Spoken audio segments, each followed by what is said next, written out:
Breathing in that energy, that life force of awakening, of liberation.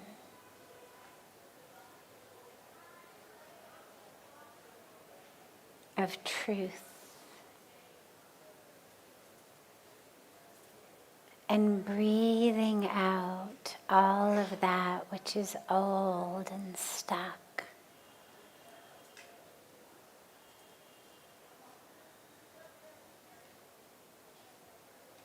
Feel the very energy of yourself being renewed and transformed. Like a spiritual dialysis. Feel it happening in your energetic being.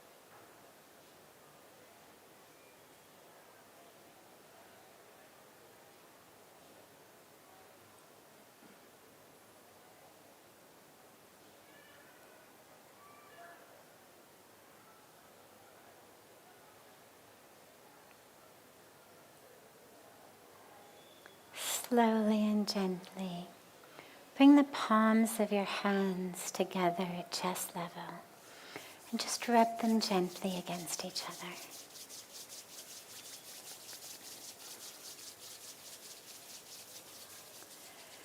Press the palms of your hands into your closed eyes.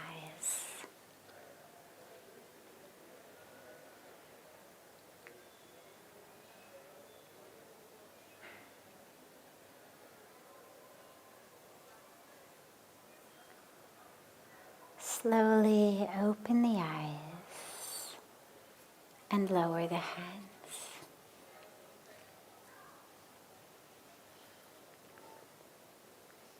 Welcome to Satsang. Wonderful to be together with all of you.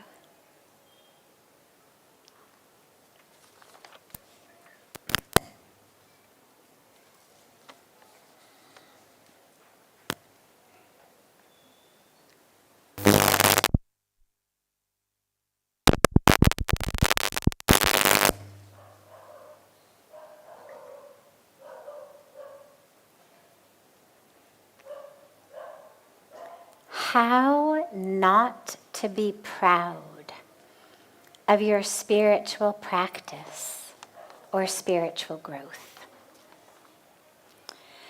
Yeah, this is always a sort of a sticky situation because we recognize there's ignorance in us,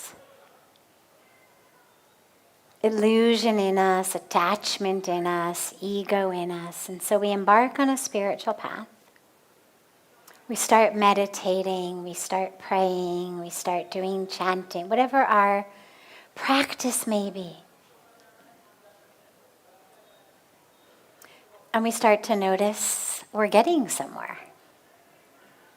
And then in this very subtle but insidious way, the ego comes in and says, I'm the most humble person here.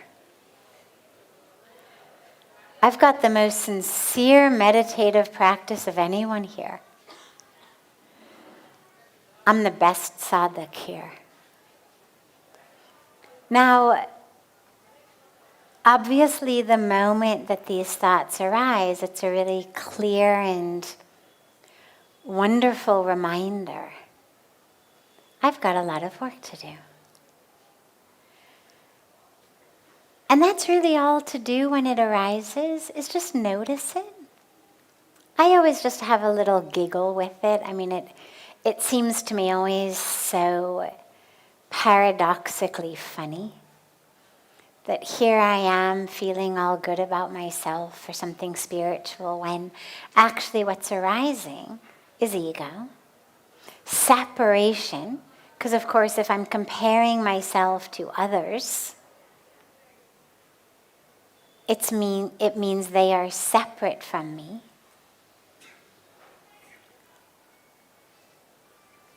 And all it's doing is sticking me in a different box. I used to be a 3 out of 10 spiritually. Now I'm a 6 out of 10 spiritually.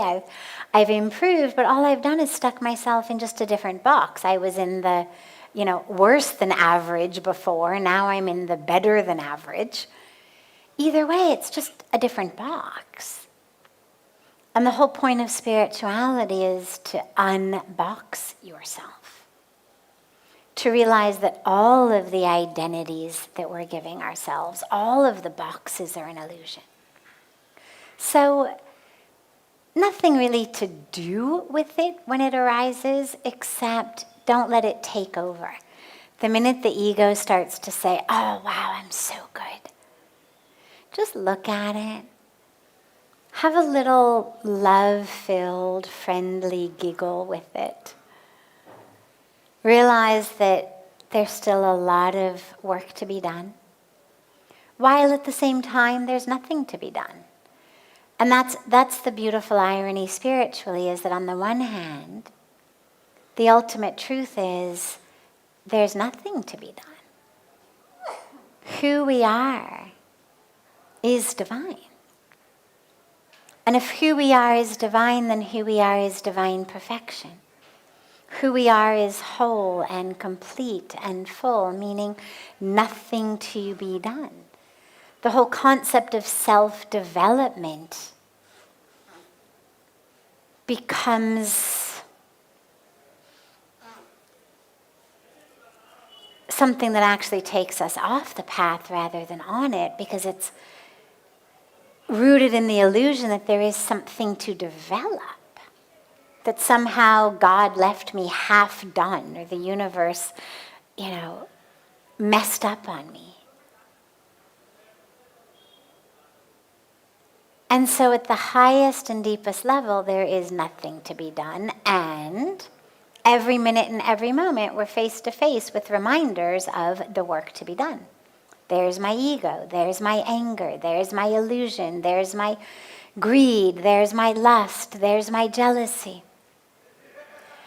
And it's not either or, it's both, because they're on 2 different levels of existence. On the highest level, where we are spirit, soul, consciousness, there is nothing to be done.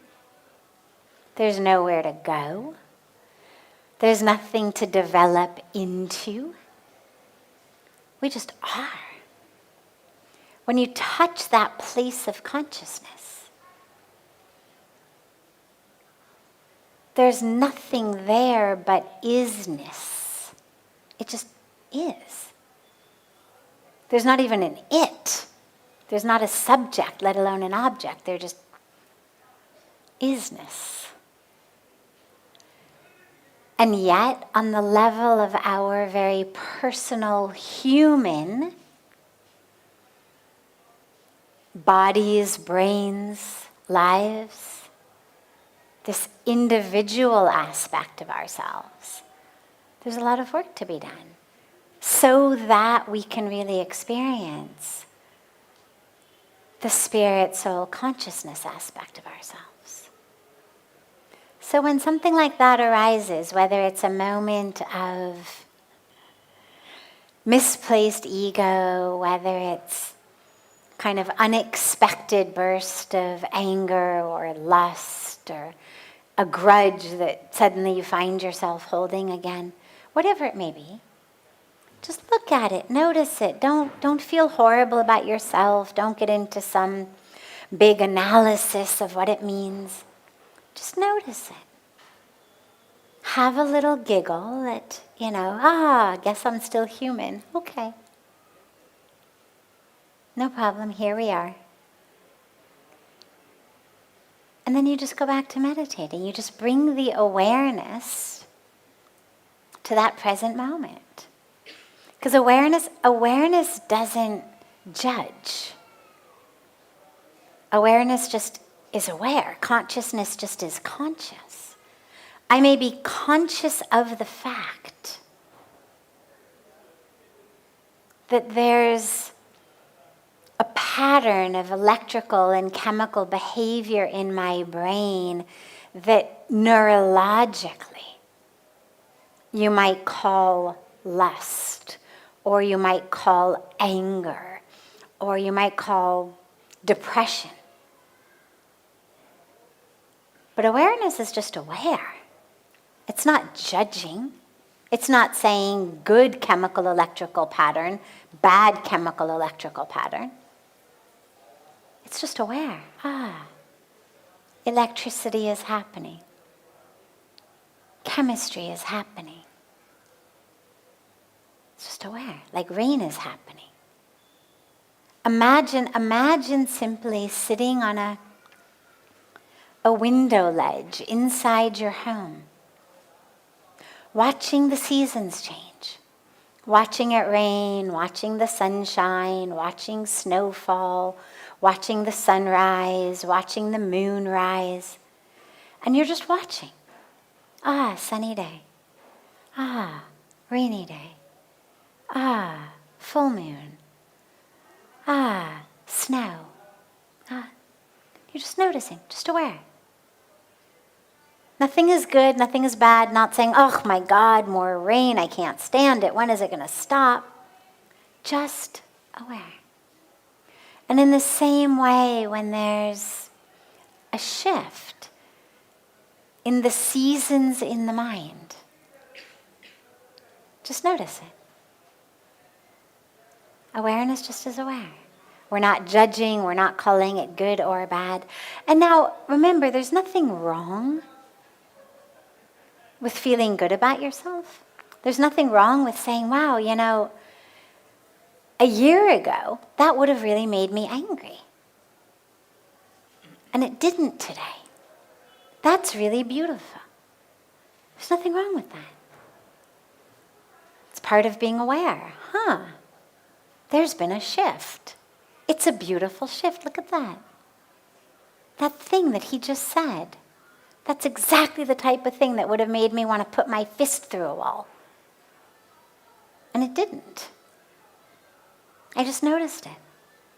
Felt compassion for him, prayed for him, sent him love from my heart, and moved on. Wow. So there's nothing wrong with noticing shifts that are taking place in you.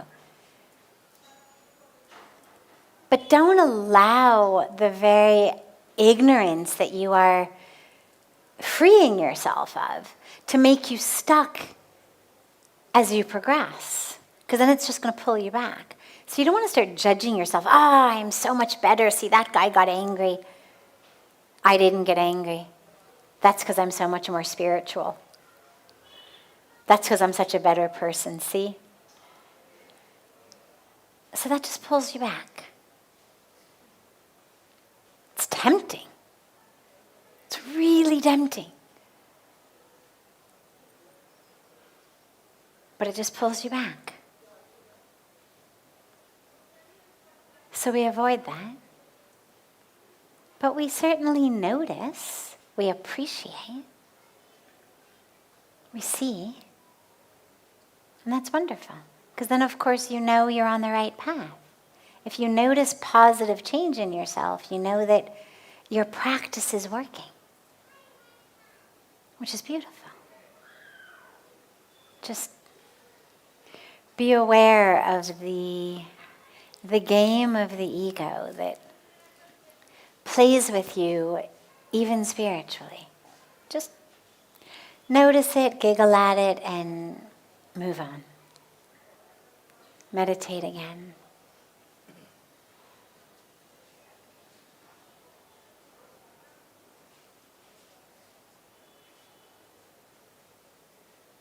Other questions? Any question that anyone here has?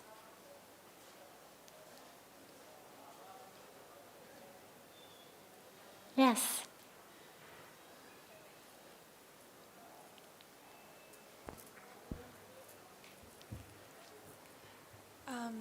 I was wondering how to start the journey to find one's Dharma.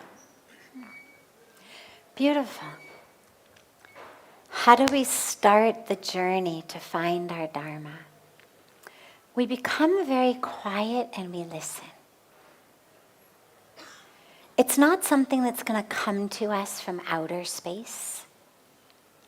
It's not something that's going to come to us in an equation that we find somewhere online. It's something that's going to come to us from inside. The dilemma is that most of us do take those cues from outside, which is why we're so confused. We spend most of our lives creating our goals, our purposes, our identities, based on cues from the outside. People say things to you like, "You are so smart." We feel like, I'm the smart one. Or they say, "You are so beautiful. Your brother's the smart one. You're the pretty one." And we develop identities around that. We don't pass it off as just judgment of some random person. We actually internalize it and start to identify based on that. We watch TV, we follow people on social media. We see that which is projected as good, that which is projected as to be appreciated. Somebody posts something about their purpose as X, Y, or Z, and it gets, 1 million likes, and we think, all right, so that's the right purpose to have. Look what it's done for that person. Okay, that's my purpose. And we may not do it as consciously, but it starts to build in us subconsciously. Okay.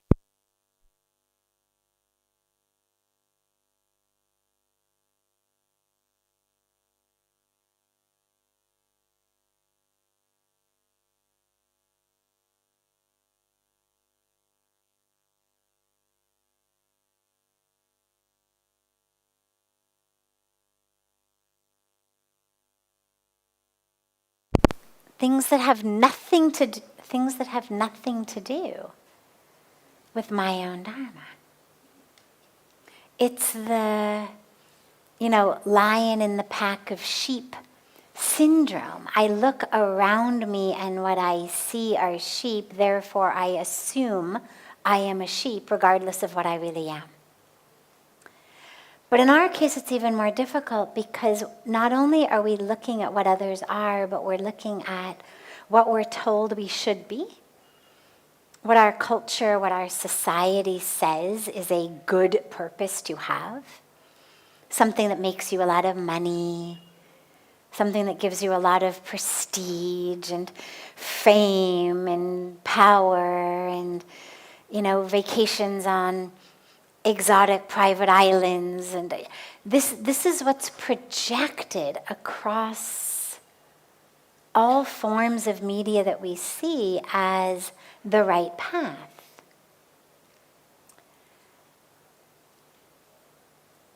But ultimately, our own Dharma is going to come to us from inside. And all of that focus outside just confuses us. It makes us think we are or should be something else. It's like an orange tree growing in an apple orchard that, grows and thinks it should be giving apples and feels very frustrated that it can't give apples. And that's how so many of us are living. So the way to discover your own Dharma is to become really quiet and to try to tease apart in your own mind an internal voice compared to the voices that come from culture, from society, from people you heard growing up, who told you different things about yourself that you've internalized. You tease them apart from the voice of fear, the voice of desire. And slowly, slowly, an internal sense starts to speak to you. And it may not give you a full picture. It's not necessarily going to say, news flash. Here is your Dharma. It may be simply a signal that says, go to this place. Meet that person. Start to learn this. Read that book. Go on a trip there. And it may not even be something that you necessarily realize is connected to your search for Dharma.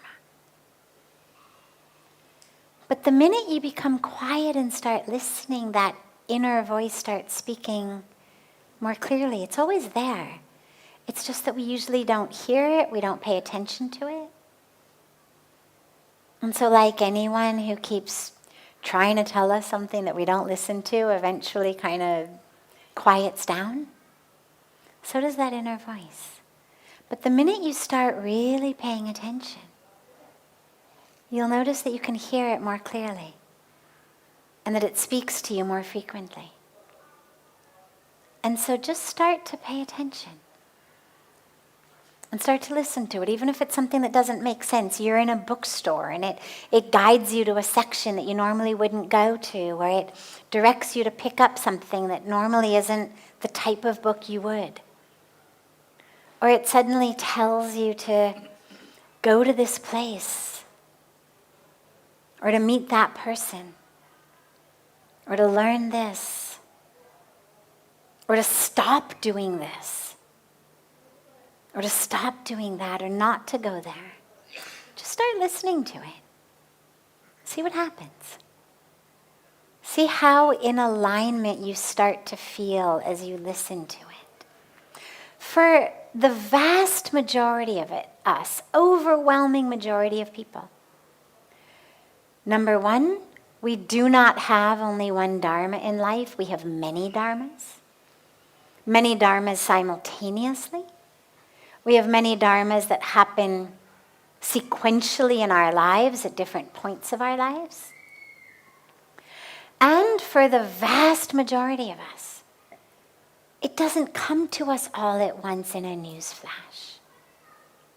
It builds and it shifts. I mean, for me on a personal level, when I first came here, now, I didn't come to India thinking I was going to stay. I didn't come to India thinking I was seeking or searching at all.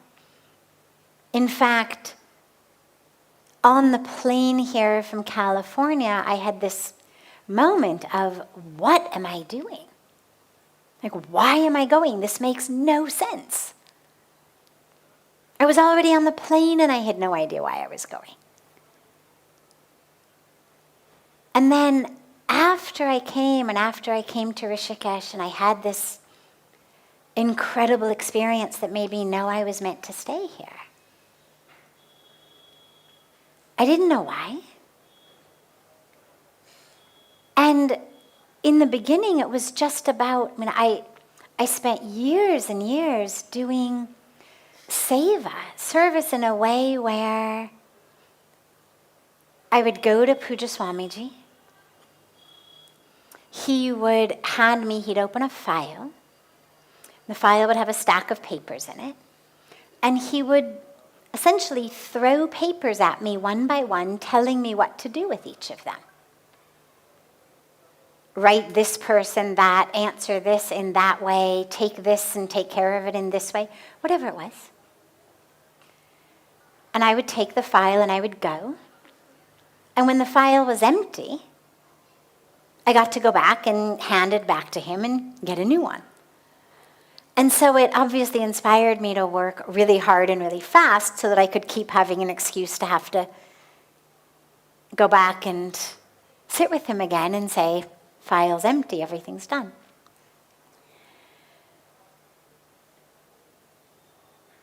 It was correspondence,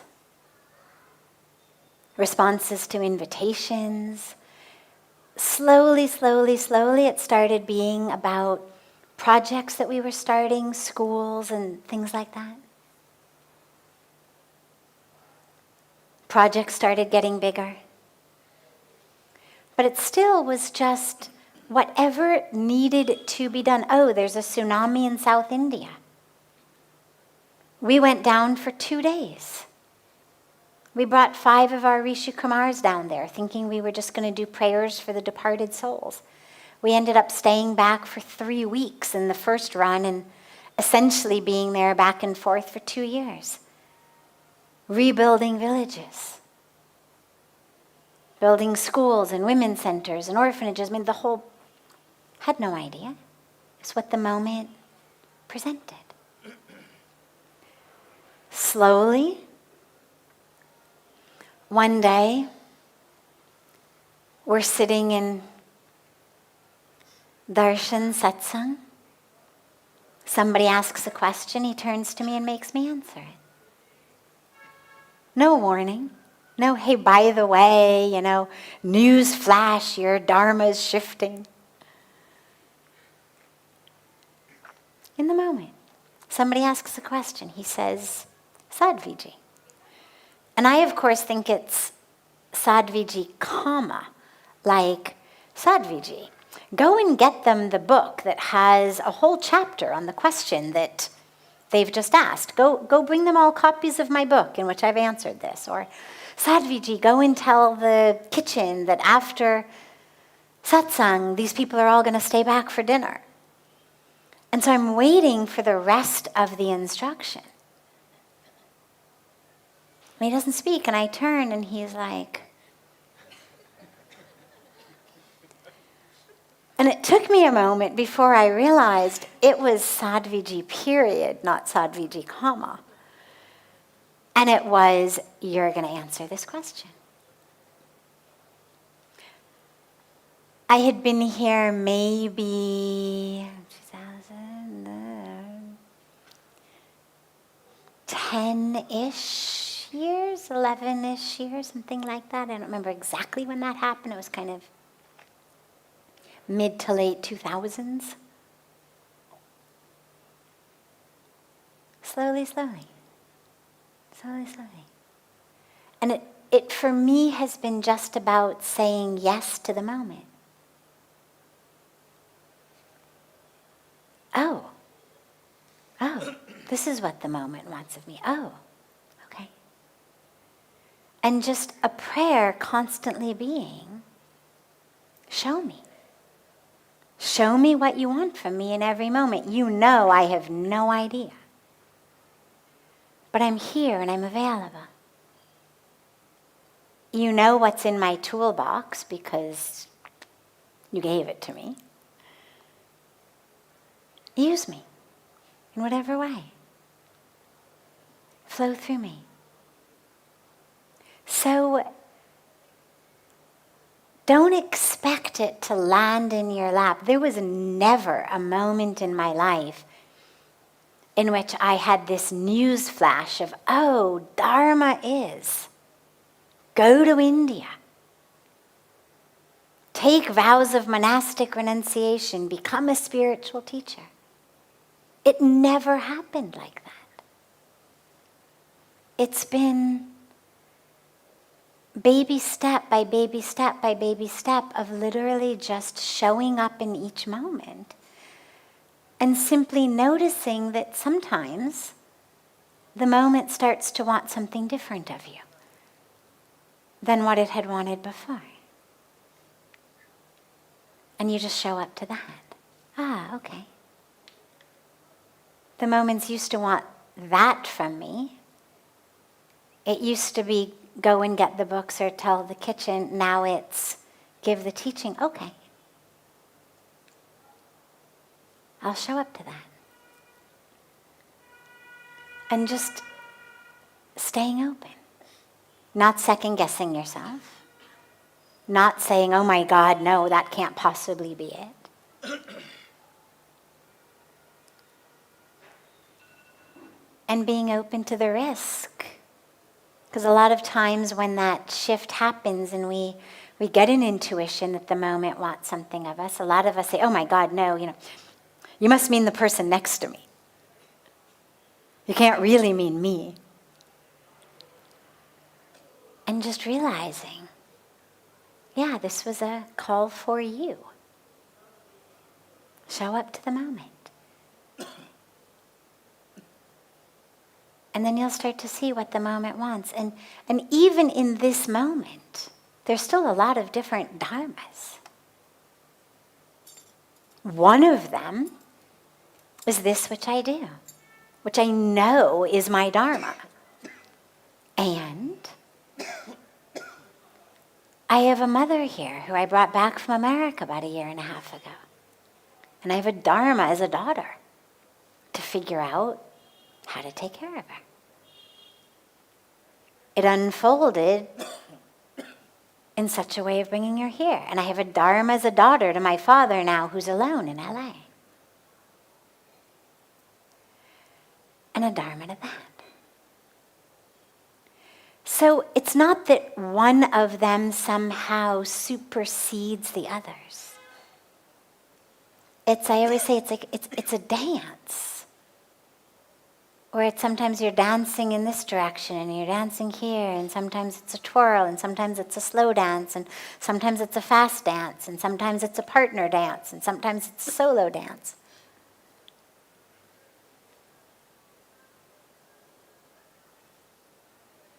Or you could think about it as a tapestry and threads that are weaving together.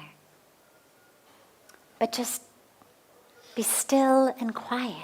And I don't mean still outside, still inside. On the outside, you keep putting one foot in front of the other, doing whatever to the best of your ability you think this moment wants of you. It's not sit on the couch and eat potato chips and wait for your dharma to fall in your lap. You put one foot in front of each other to the best of your ability in every moment, staying open and receptive. And humble, and courageous, and available. And try to continually unhook your mind from the messages that you're getting on TV, on social media, by the culture, so that you can keep hearing the voice from within.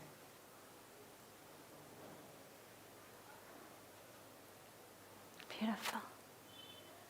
Other questions? Yes.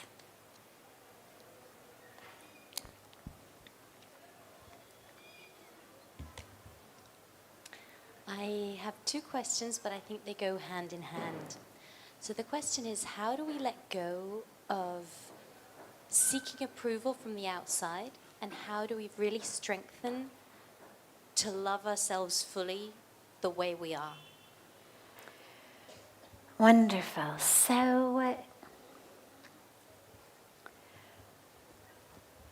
first of all, realize that as humans, we are biologically programmed to seek approval from the outside. This is not a fault in our upbringing. It's not a fault in our wiring.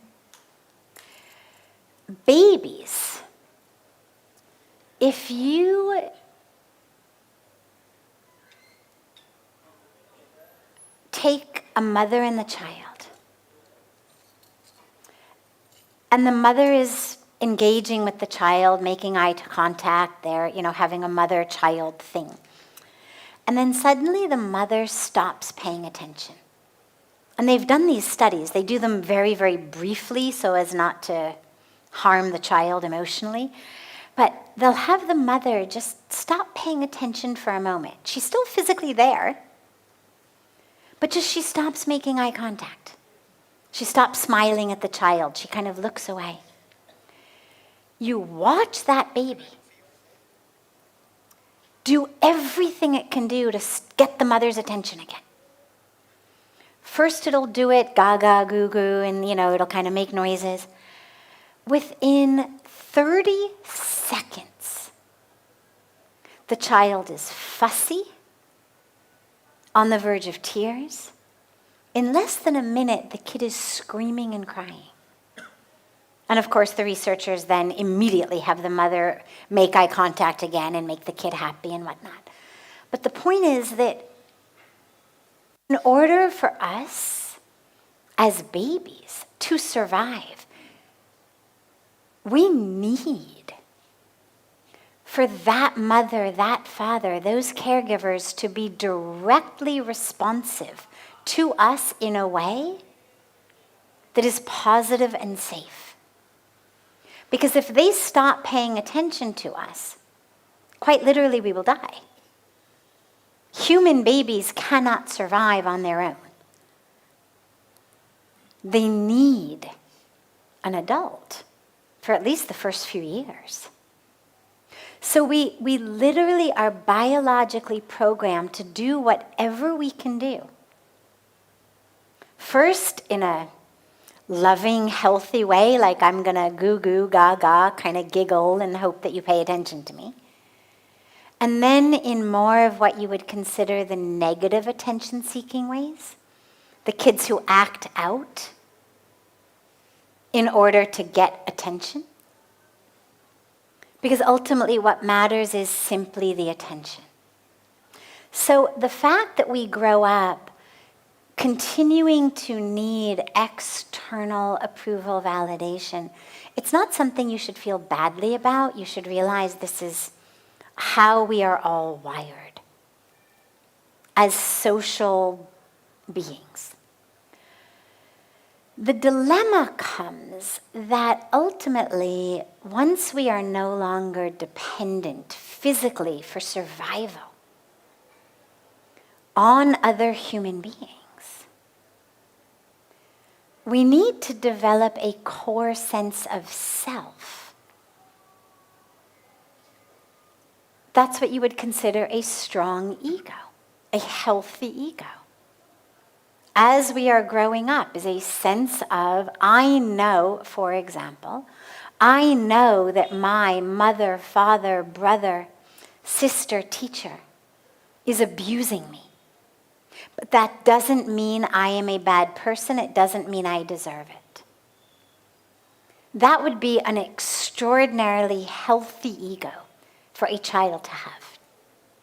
The ability to understand, even though other people are treating me in a certain way, doesn't mean that they are right. Usually it goes the other way. Usually we assume that we must deserve the abuse. We internalize it and assume that there is something wrong with us. But a very, very, very healthy psychology would be for that person, as they grow, as we become adults, to know, regardless of whether people in this society approve of the choices I've made or not, regardless of whether my choices, my decisions, my physical body, the way I look, the way I speak, the life choices I've made, regardless of whether they are in alignment with what other people deem appropriate, correct, right, I know that I am good, that I am worthy, all of these things. That would be very healthy. It's rare, though. But that's the work that needs to be done, is the awareness that I am not someone else's projections. In the same way that if you were working with a child who had been abused, who came to you and said, there is something wrong with me, I'm bad, you'd say, no, sweetheart, of course you are not bad. You didn't deserve that. that's because this person who's abusing you is sick in their mind. There is a problem with them. That's why they are hurting you. And in the same way, when people don't approve, it's because in their mind, something is going on in which they cannot appreciate me. They cannot see me. And it may be an illness. It may be, really something wrong. It may be simply a particular prejudice or stereotype or judgment. But to recognize that it has nothing to do with you. It's about them. My favorite way of thinking about this is if I said to you, my God, that is the ugliest purple mohawk that I have ever seen. Like whoever gave you that purple mohawk, whoever your hairdresser is, really should lose their license because that's just such an ugly purple mohawk. Now, you wouldn't suddenly feel bad about your hair because you know you don't have a purple mohawk.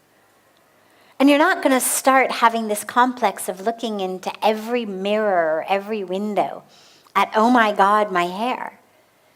Because you know, I've got long, straight, blonde hair. I don't have short purple hair sticking straight up from my head. And you don't need a mirror to tell you that.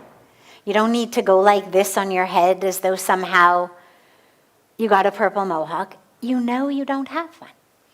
And so you would assume that either I'm blind, like I cannot see properly, that I've actually made a mistake, or that my eyes work, but my brain is crazy. But you wouldn't take it on yourself. You would understand very clearly the problem is with me, my eyes, my brain, my idea of a practical joke, whatever it may be. You'd understand I'm the problem, not your hair. And in the same way, we need to realize that in whatever way, we are not getting the approval we're searching for. It's not about us. It's about the person from whom we are seeking it, or the group of people, or the culture from whom we are seeking it. But to dive within and realize, I know I don't have a purple mohawk, whether it's a nice looking one or not a nice looking one. Either way, that is not my truth. And to not be swayed off your truth by someone who's either blind or crazy, or has a really bad idea of a practical joke. And this is where our spiritual practices and our introspection and our contemplation are so powerful, because they help us to self-reference, to understand the self. We use our self to understand others. But then tragically, we use others to understand the self. We need to use ourself to understand ourselves. And that's where the practice comes in. Is just realizing what other people are seeing is their projections. Not that you're judging them, not that you're blaming them. We just are aware that what everybody sees is their own projection. But I know. I know myself. I know my value.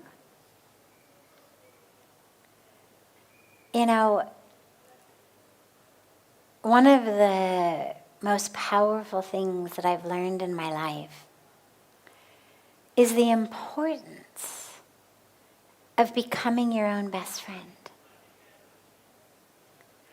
And it's really hard. I remember when I first had this conversation with myself, like all of us, the instinct of my mind toward the self is very negative. It's very positive toward everyone else. But to the self, it's very negative, very judgmental. And I remember the first time I noticed that, and I was really watching it, and I thought, my God, look at this. You're so loving and caring, even in your mind, generous, forgiving, compassionate to others, in your own mind, and look at the way you talk to yourself.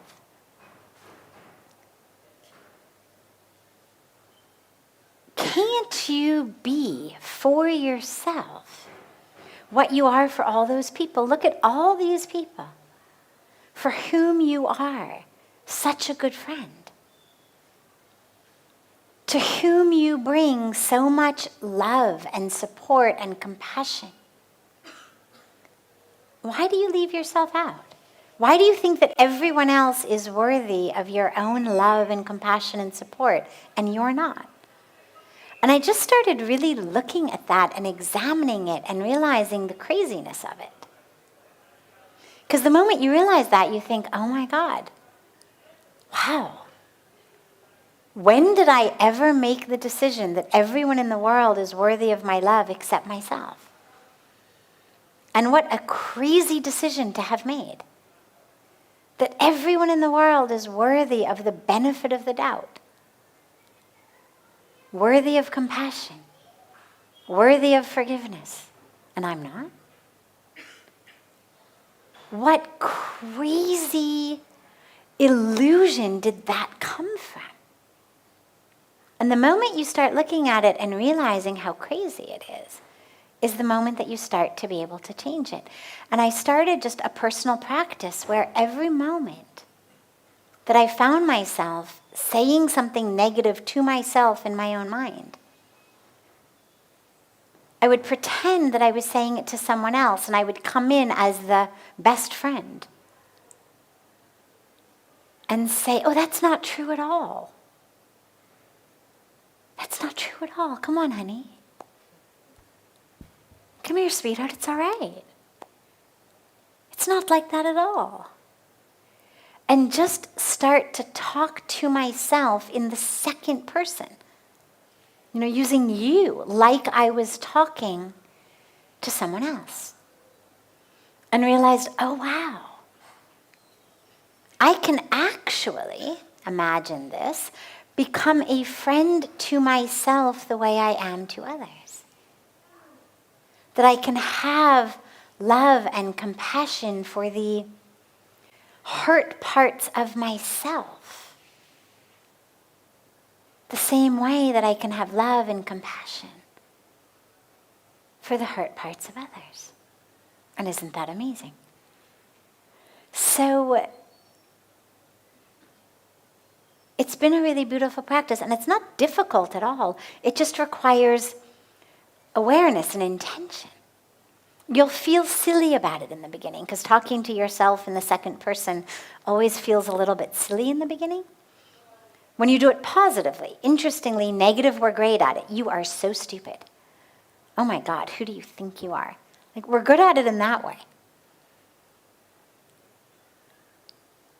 But when you start doing it in the positive way, it feels really forced in the beginning. Really kind of corny and sappy. But just keep doing it. And suddenly you'll find, oh my God, look at that. I actually have someone in me whose opinion I value significantly more than those who don't approve of me outside. You literally home grow an ally who's always been there, you've just never realized it. So start turning to that. Develop that friendship, reach out. Hey, forgot you were in here. Can we be friends? Just talk to it like that. Again, it's in your head. Nobody's going to know you're doing it. And yeah, it seems sappy in your own mind, but that's all right. It'll start to become much more natural as you go along. And it feels really beautiful because most of us can be such great friends to others. We can be so caring and so loving and so compassionate and so wise for others. And we forget that we have that ability to do that for ourselves.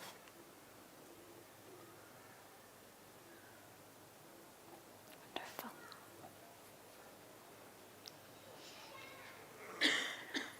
Have a beautiful, beautiful rest of your evening.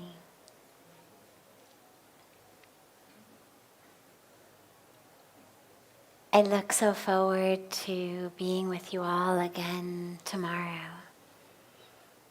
And so much love to you all.